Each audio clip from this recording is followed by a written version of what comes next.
I'm Jason Retner with Jameer Houghton with ProFootballHOF.com, talking with legendary Buffalo Bills wide receiver, class of 2014 in Schreide, Andre Reed. Andre, thank you so much for taking the time to talk to us. No problem. When it comes to the Hall of Fame, I got time anytime for it. Oh, we always appreciate that. Obviously, it wasn't too long ago since you were enshrined, and you've been, and like you just said, the Hall is you're so close with the Hall. You always come back to participate in events, and one of those events you've always come back to the enshrinement ceremony. What does it mean to you to come back and to be a part of it? Well, you know what, Jason, the process was for any player and I always go back to the beginning. The first time that you're even on the ballot. And I said this to so many people that every time it's such a tedious process that when you see a guy on the ballot, to me, I always thought that they were a Hall of Famer, regardless if they get the 80% of the vote from the voters to get, enshrined. Doesn't matter. I think everybody that gets on that Pro Football Hall of Fame ballot is a Hall of Famer in my eyes.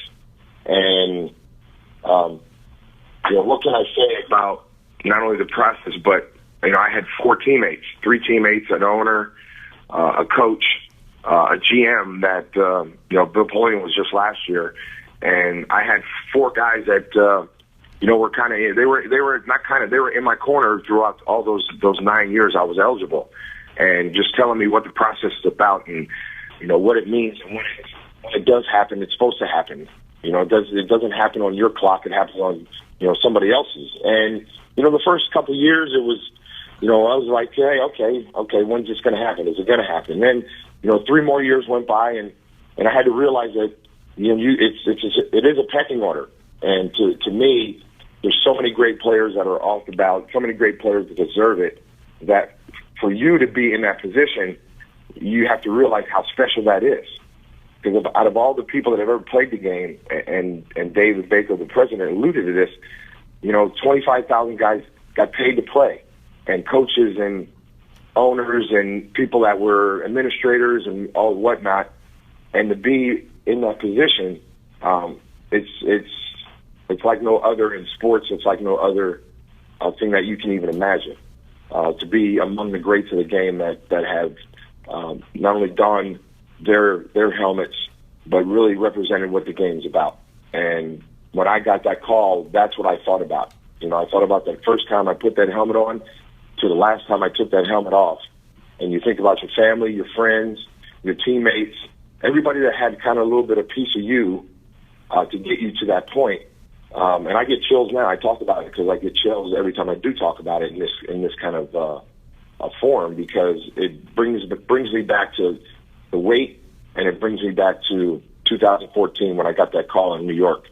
The most important call of my life, other than, that my kids were born. So, and I was there for that. So, they're neck and neck, but it was a special time. And, my story is just like anybody else's, small town kid coming from not too much and this and just, sports was my thing. And did I ever think that I was going to be an NFL Hall of Famer when I was in high school? No, probably not. I just was trying to get out of high school. So that's really the special part about it, that I remember that you think about all the work you put in, but you think about the people that helped you put that work in, because it didn't happen overnight, and it didn't happen without people that were there to pat you on the back and probably hit you on the head too. So that's what I remember the most. And this time of year, it gets close to Hall of Fame time, and you always think about that, and you think about this new class coming in and how special it's going to be for them to be amongst the greatest fraternity in sports history, in sports. And when you put that jacket on, you are in a different class, man. You are in a different atmosphere. You're in a different world, and nobody can take that away from you, and nobody can tell you how that feels unless they have a gold jacket. And believe me, I still have my articles. People send me articles about, 2 years ago. And, sometimes I find myself just reading some things and looking at pictures, because it only happens once. It only happens one time. And you can't do it. It's not a do-over. There's no such thing as a do-over. And to be there amongst all that, I was, put it this way, I had shoes on, but I wasn't standing on the ground. I was floating the whole time. That's awesome. Yeah. And I hate to single anybody out because you guys all, like you said, a fraternity, so you're all pretty close. You know, but yeah. I've noticed that when it comes to the Buffalo Bills guys, you guys are extremely close, and you have kept in touch ever since you play, and now you're going to be here all together. I mean, that's incredible. Yeah. Yeah, and that's really special. You know, other teams have, 4 or 5 guys in or whatever in their respective teams, but me, Jim, and Thurman, and Bruce, James Lofton, Marv, Ralph passed away a couple years ago. My Hall of Fame year. Joe DeLaminor, all these guys are brothers to me, and everybody in Canton, Ohio, is my brother. And I always tell people, I said, I got 4 houses, man. Go, man, you got 4 houses? I go, yeah. So I have a house in Allentown, PA. That's where I'm from. I got a house in Buffalo, is where I played. I got a house here in San Diego, is where I live now. And my main house is in Canton, Ohio. And I'm there forever. So there you go. So I think of it that way. I think, and the thing about that place is, as soon as you land, you're in. It's not Disneyland. It's not it's not Disney World in Florida. It's not any other place. You are in football heaven once you land in Canton, Ohio. You know that because you can feel it. Absolutely. And every fan that goes there and sees that can feel that and what it means and what it's about. So, and then the thing is, this is the last thing I'll say about this is, I know where I'm at when they pick me up and they say, welcome home. Enough said there. They say welcome home. They don't say that too many places. But when they say welcome home in Canton, Ohio, it's a different feeling. Absolutely. And, you are, like you said, we are family. Absolutely. Yep.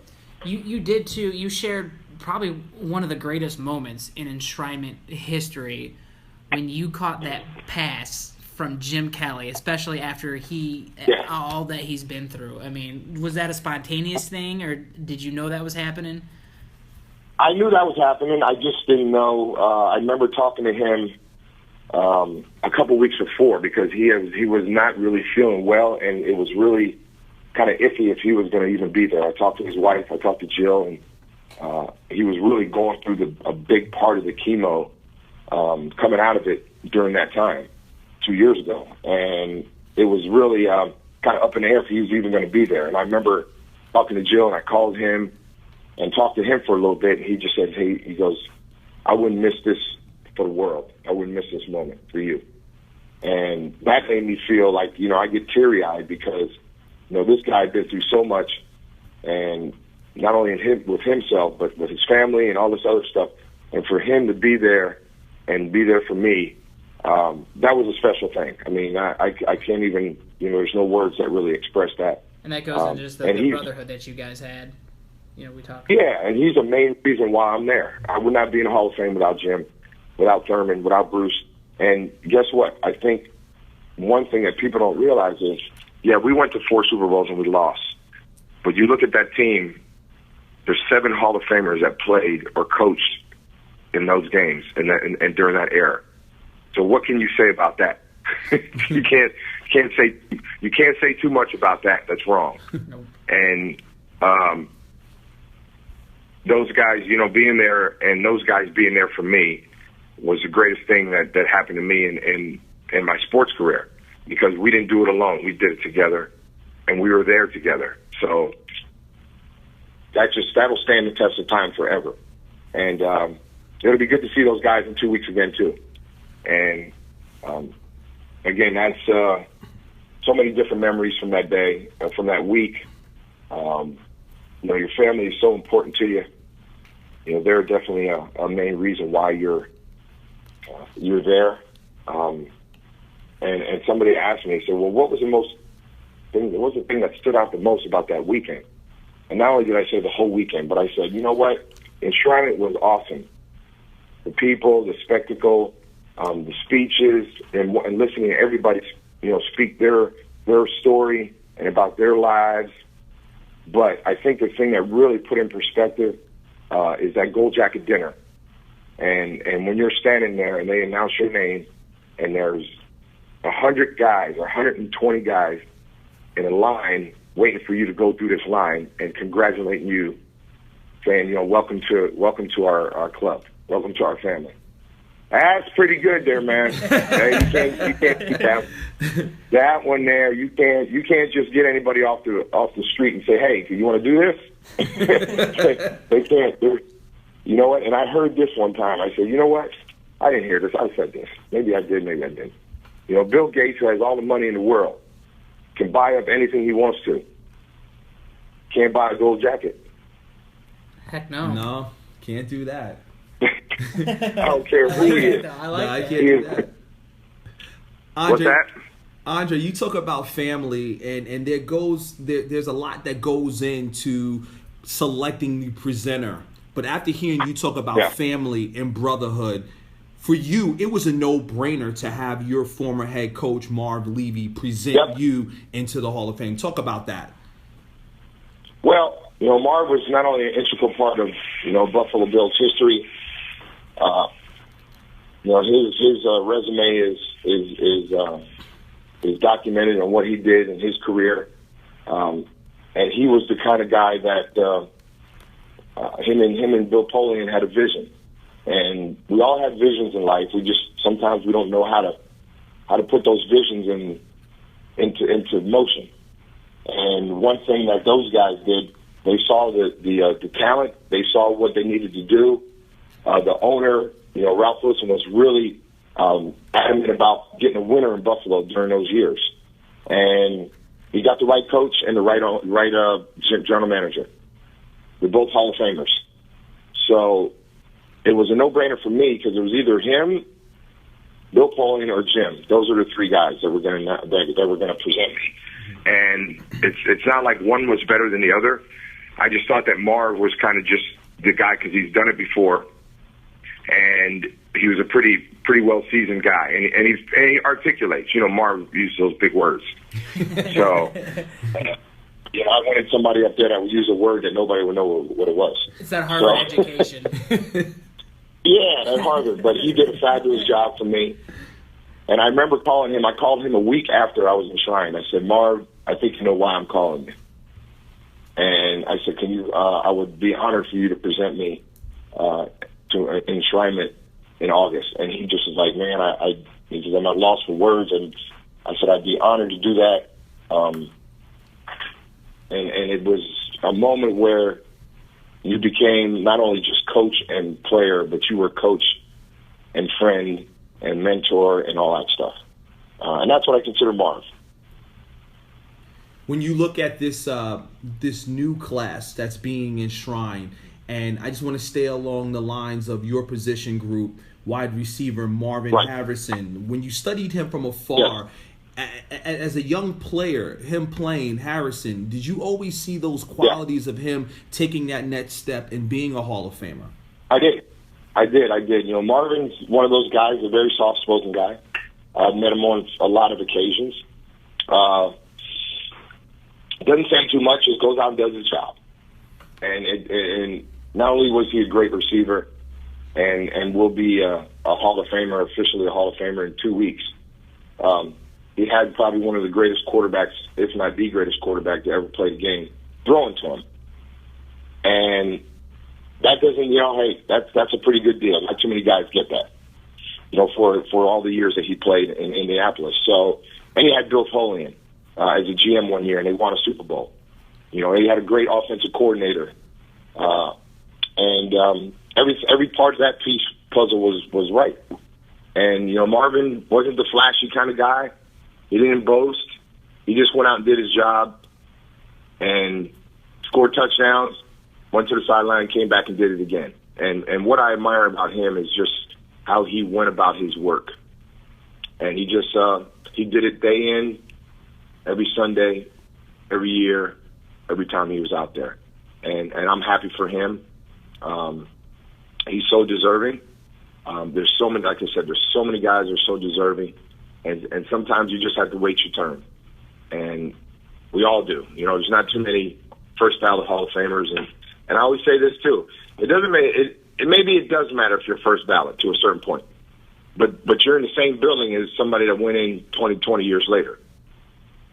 So it's not like you are in the first ballot room over there. All the first balloters are in that room. No, we're all together. Absolutely. You were blessed to have Jim Kelly throwing you the rock around. Mm-hmm. And, you talk about that wide receiver quarterback communication, that nonverbal communications out there. But you look at a competitor like Brett Favre. How excited for you to see him be enshrined? Because there was times where, Brett, you looked like he was going to be a first ballot, but then all of a sudden he goes back in, he starts playing again, and but now he's here in Canton. Yes, and Brett, and met Brett many times over the years too. You could just say Brett was Brett. I mean, the guy made football fun. I mean, if you watch his career, the guy made football fun. Probably one of the best competitors ever to play the game at that position. We can talk all day about, what competitiveness is, but not only did he make his team better, just his presence made you say, you know what, if Brett Favre can do this and do the things he does, I got to get better. I got to step my game up. And he made everybody else that put on that uniform better wherever he was, in Green Bay, in New York, and in Minnesota at the end, and all those places. So not only am I glad for him, of course, it was a no-brainer that he was going to be a first ballot guy, but, one of the top 5 quarterbacks ever to play. And there'll be guys after him. Peyton and Tom Brady are coming, as soon as their 5 years are up. So it's a great class, and there's no such thing as saying, well, this class isn't as great as the other class. When you get to that level, you're all great. Mm-hmm. You're all great, man. It's greatness. It's just called greatness. That's what it's called. And I said that in my speech. I said, someday I wanted to be great at something. And that kind of defined me, because that's the kind of drive that I had. And just like all these other guys, you got 303 Hall of Famers, 100 and I don't know how many are living, 70 something, 180? It's 100 living? Yeah, 170, I think, something like that. Yeah. Yeah, living. So I put people, when I talk about it to people sometimes, they say, well, what does that feel like? I go, there's only 175 of us living that are actually standing straight or leaning over or something that can put on that jacket. Out of 303 guys, only half of them, a little more than half, 55% maybe, are living on the planet. Not in the United States, not in Europe, not in China. We're talking about the whole planet. So there's not nobody over in China wearing a gold jacket like that. So that's no, you hope not. I mean, I don't know. Maybe I don't know, but I don't know. But maybe. But I'm just saying that's a perspective that I put it in, right? And kind of like how I view it. And when those guys land, they did their whole thing. A couple of months ago in March, they did their little tour of the hall and what they're going to do and where they have to be. But once they land, and they know they're 2 days away from that, it's going to be a different feeling for them. It's going to be different. It's going to be special, and Andre, we really appreciate your time and look forward to seeing you here in a couple weeks. It's hard to believe no doubt. That close. So, Thank you, Andre. I'm excited.